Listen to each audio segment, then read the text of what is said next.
kuya. Ako naman. Hello. Sige. Good morning po, ma'am. Tinamaan mo ako, ha? Teka. Ano po? Ako naman. Oh, Pitong ayan, dalagita? salagin mo. Aray, tama ako Saan doon, po? Ito. Ayun. Sige po, pupuntahan ko na lang po. Ano? Sanggayin mo. Ay, sorry, Sorry, anak. Hindi ko sinasadya.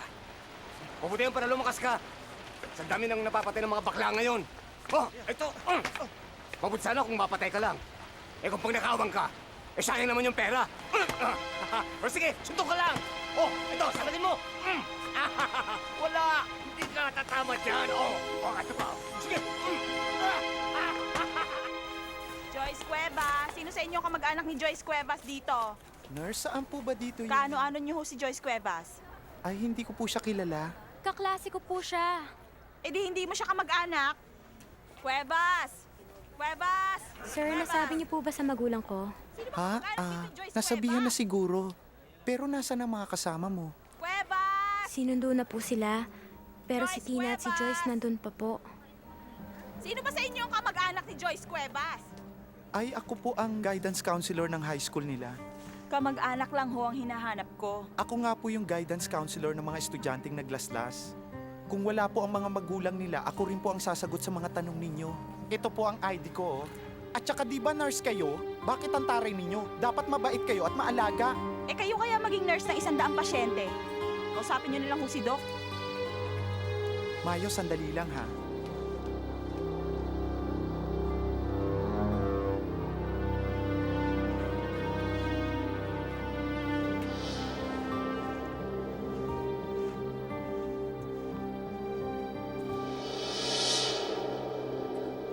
Excuse me po, guard. Saan po ba yung mga batang estudyante dito ang naaksidente? Hindi po ako guard. Ano? Bernard? Sino Bernard? Ano po? Ganun ba? Ay, napaupo. Bakit naman kasi yung apo kong yan Masustansya naman ang banana cue ko Mapapaupo. Po? Lola po kayo ni Joyce? Ano ka mo? Nawawala si Joyce? Hindi po. Kayo po ba lola ni Joyce? Ako po si Mayo. Sabi ko na nga ba kaklase ka niya. Ikaw yung tomboy, ano? Salamat po Alam mo, madalas kang banggitin sa akin ang apo ko. Nako, nagugutom ka ba? Ito, banana cue. Kumuha ka na dito, Wala po akong pera Hindi. Para sa'yo to. Pasalubong ko sa'yo. Sige na. Salamat po. Kumusta na kaya yung mga batang yun? O, Mayo. Ako, ewan ko ba? Sir, lola po ni Joyce. Ano po ba talagang nangyari doon sa mga batang yun Alam niyo, nag-iisa na lang ho yung apo kong yun. Mag-isa na nga lang ho ako Kalmahin niyo po ang sarili niyo. Gusto ho kayong kausapin ng doktor? Nasaan po ba? Dito ho.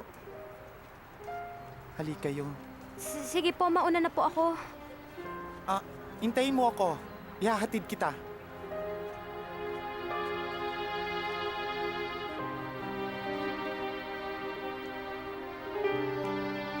Lola, wag po kayo mabibigla. Comatose pong apo nyo. Paano ho nangyari yun? Nurse! Kasi malas ang bata niyan. Sa malas sa Section 13 pa napunta. Ang tatalino ng mga kapatid. Siya walang sinabi. Bigla utak ng anak Kayo mo. nang bahala dyan. Baka mahampas ko pa yan.